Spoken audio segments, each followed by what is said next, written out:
قدموا نموذج لأبناء مكانهم مركزهم قريتهم محافظتهم في إن إحنا ما زلنا حريصين على خدمة وطننا وحريصين على خدمة وطننا. نسأل الله أن نكون صادقين وأمناء، ليس لنا دوافع ولا مصالح إلا خدمة هذا الوطن على المستوى السياسي والاجتماعي والثقافي. سنخدمه، لا ننتظر حد يعني يتحايل علينا عشان نخدم وطننا، ولا ننتظر حد يمنعنا من خدمة وطننا.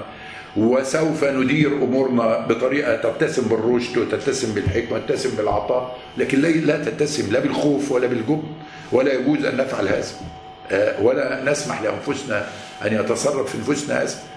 أنتوا حتى لو مهما كان العدد قليل ومهما كانوا بيتحركوا قليلين، خدوا بالكم أنكم شمعة في ظلام دامس يريد أعداء هذا الوطن أن يفرضوه عليه، ويريدوا أن يركعوا ويسجدوا وأبنائهم.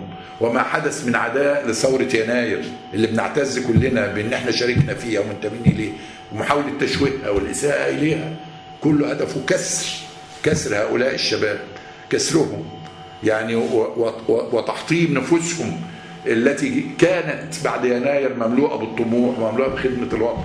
الثورة في كبوة، الثورة في مأزق، مش الثورة الوطن.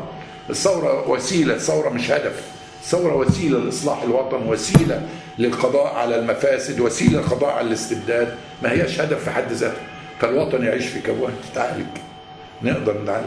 لو لم نكن عندنا قدرة على استيعاب الكبوات، وما كانش عندنا قدرة على استيعاب العثرات اللي بنتعرض ليها في مسيرتنا، ما ينفعش. الناس اللي عاوزة تخدم وطنها في طريق مفروش بالورود والتكريمات والتبجيلات، عليهم أن يبحثوا على وطن غير مصر. لكن احنا بنعمل في وطن ظروفه سيئة جدا، مش الآن ومن 52. هذا الوطن لم يستمتع أبنائه بعد بإنسانياتهم، مش لم يستمتعوا بمواطناتهم، إنسانياتهم حتى هذا الوقت. وما زال هناك عدوان على إنسانية الإنسان المصري وعلى كرامته وعلى حريته. ما زال هذا مستمر من 52 حتى الآن.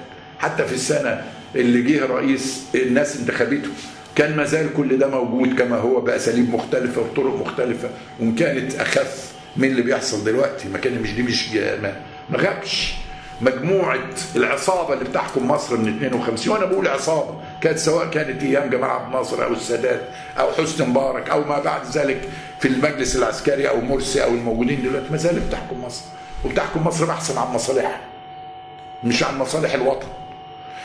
الذي يريد أن يحكم المصريين يجب أن يدرك ويفهم أن ثروته الحقيقية لحكم المصريين وكرامته، كرامة المصريين من كرامته لو كان عنده كرامة، حافظ على كرامة المصريين. العدوان على حقوق المصريين في الحياة والتعبير، وحقوق المصريين في الكرامة والعيش الحر، أن يحول الوطن كما كان وما زال إلى جمهورية الخوف التي تجعل المصري خايف يسلم على المصري.